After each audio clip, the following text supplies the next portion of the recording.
Good morning बच्चों। Welcome to Yardline international. यहाँ आपको लैपटॉप कंप्यूटर ट्यूशन की ज़रूरत नहीं होती, आराम से उसके बिना ही आप क्लास ले सकते हो। ठीक है, तो चलो आज की क्लास हम शुरू करते हैं कि हम कौन सी क्लास करने वाले हैं। मैं हूँ मौसमी कुमारी और आज मैं 7 की क्लास लेने वाली हूँ आपकी, और वो है सब्जेक्ट हिंदी, और जो चैप्टर था वो है आया प्रभात, जो कि हमने पूरा पढ़ लिया था। तो चलो बुक निकालते हैं और आगे की पढ़ाई करते हैं। तो ये है आपकी 7 क्लास की हिंदी की बुक, हिंदी सुगंध। ठीक है, तो ये हमने इसमें आया प्रभात हमने पूरा कर लिया था, पूरी कविता पढ़ ली थी, समझ ली थी, उसके कठिन शब्द भी मैंने कल आपको लिखवा दिए थे। और आज से हम शुरू करते हैं अभ्यास। ठीक है, आज से हम क्या शुरू करेंगे, अभ्यास। यहाँ पर देख सकते होंगे कठिन शब्द आप लोगों ने पूरे अच्छे से कर लिए थे। तो अपनी कॉपी भी निकाल लीजिए बच्चों, और पेंसिल भी ले लीजिए, पेंसिल या पेन, आप तो 7 क्लास में हो तो पेन निकाल लीजिए और अपनी नोटबुक निकालिए। ठीक है, तो आगे बढ़ते हैं, हम देखते हैं कि क्या क्या है। शुरू करते हैं, थोड़ा जूम कर देती हूँ मैं। पहला क्वेश्चन क्या है, सही विकल्प के सामने टिक का चिन्ह लगाइए। ठीक है, जो सही होगा उसके सामने हम टिक करेंगे। पहला क्वेश्चन क्या है, क नंबर देखते हैं क्या है। धरती और आकाश किससे सज गए हैं। धरती और आकाश किससे सज गए थे बेटा, किस चीज से, बिजली से? नहीं, बिजली से तो नहीं सजे थे। प्रकाश से? हाँ, धरती और आकाश किससे सज गए थे, प्रकाश से। जब, क्योंकि ये तो आया प्रभात यानी सुबह जो आती है उसके बारे में है। ठीक है, तो प्रकाश जब आया तो उससे क्या हो गया था, धरती और आकाश पूरे सज गए थे। तो आपको क्या करना है बेटा, ब नंबर के आगे टिक लगा देना है, ये आपका आंसर है।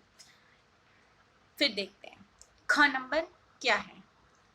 क्रमिक परिवर्तन से क्या आशय है। क्रमिक परिवर्तन से इसका क्या मतलब है, दिन और रात का, या फिर जीवन और मृत्यु का, या फिर सर्दी और गर्मी में का। तो जो पाठ के अनुसार है बेटा, वो क्रमिक परिवर्तन का मतलब होता है दिन और रात। ठीक है, तो आप क्या करेंगे, दिन और रात में टिक लगा दें। क्रमिक मतलब जो लगातार चलता है ना। आगे देखते हैं, कंचन वर्षा का कविता में क्या अर्थ है। कंचन की वर्षा जो हम दिखाई गई है उसका क्या अर्थ है। सोने की वर्षा? नहीं, सोने की तो वर्षा हो नहीं रही थी। चांदनी की वर्षा? नहीं, चांदनी की वर्षा तो रात में होती है जब चांद निकलता है। सूर्य की किरणों की वर्षा, जब सुबह होती है तो सूर्य की किरणें जब निकलती हैं तो आपने कभी सुबह देखा ही होगा कि कितनी वो खूबसूरत लगती है, बिल्कुल सोने की तरह चमकती है, सुनहरे रंग की होती है। तो कंचन वर्षा का मतलब होता है इसमें कविता में सूर्य की किरणों की वर्षा। ठीक है, नेक्स्ट क्या है, घ नंबर देखते हैं हम। प्रातः काल सभी दिशाओं में क्या व्याप्त है। सुबह सुबह सभी दिशाओं, चारों तरफ क्या व्याप्त हो गया था, मनोहर सुगंध, नया परिवर्तन या नया प्रकाश। क्या व्याप्त था, मनोहर सुगंध व्याप्त था, है ना। कहा है ना कि बहुत ही मनोहर सुगंध, चारों तरफ सुगंध फैल गई थी। ठीक है, तो ये आपका और नंबर आपका सही आंसर है। ठीक है, उसके आगे अब हम देखते हैं क्या है। फर्स्ट नंबर क्वेश्चन आप देख सकते होंगे, अपने बुक पे देखिए। निम्नलिखित प्रश्नों के मौखिक उत्तर देने हैं। ठीक है बेटा, ये आपका मौखिक है, आपको सिर्फ बोलकर बताना है। ठीक है, मैं आपको बता रही हूँ, आपका मन करे तो आप नोट भी कर सकते हैं, लेकिन ये मौखिक रूप से दिया गया है। ठीक है, तो ये थोड़ा सा लंबा ही होगा। सुबह होने पर क्या क्या परिवर्तन होता है, आपको क्या क्या याद आता है कि क्या क्या परिवर्तन हुआ। फूल खिल रहे थे, चारों तरफ प्रकाश ही प्रकाश था, बहुत मनोहर दृश्य था, या जो भी आपको कविता के माध्यम से जो समझ में आया था वो सब आप याद करेंगे और अपने से दोहराएंगे। ठीक है, कि क्या क्या परिवर्तन हुआ था, है ना। बहुत मनोहर दृश्य था, सारी चारों तरफ फूल खिल गए थे, प्रकाश ही प्रकाश था, है ना। अब देखते हैं, दिन और रात किसमें नहाए हुए थे। किसमें नहाए हुए थे बेटा, सौंदर्य से नहाए हुए थे। आपने पढ़ा है ना, दिन और रात जो है बच्चों वो क्या थे, सौंदर्य से नहाए हुए थे। तो आप क्या लिख सकते हैं या समझ सकते हैं किससे नहाए हुए थे बेटा, सौंदर्य से। ठीक है, ख नंबर हमने किया, अब ग नंबर देखते हैं। सुबह के समय धरती कैसी दिखाई दे रही थी।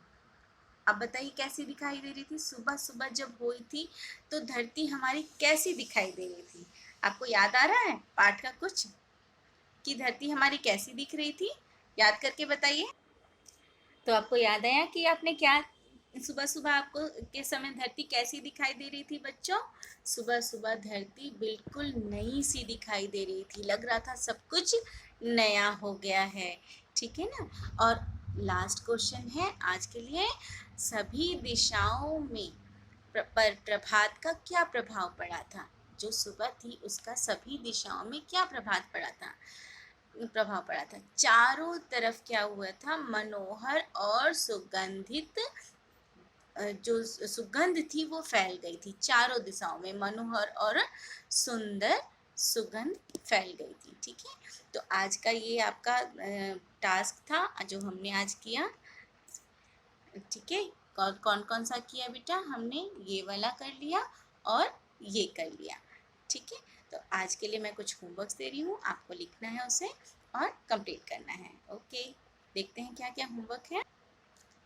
तो बच्चों आज का आपका होमवर्क है कि आपको अपना जो 1 नंबर अभ्यास था वो अपनी पुस्तिका में यानी कि अपनी नोटबुक में करना है। ठीक है, और पाठ का पुनः से दोबारा से अभ्यास करना है, तभी आप क्या कर पाएंगे, जो मौखिक आंसर है, मौखिक उत्तर है, वो आप दे पाएंगे। ठीक है, चलिए आज के लिए बहुत है, फिर नेक्स्ट क्लास में हम आगे बढ़ेंगे, क्या है क्वेश्चन आंसर वो हम देखेंगे।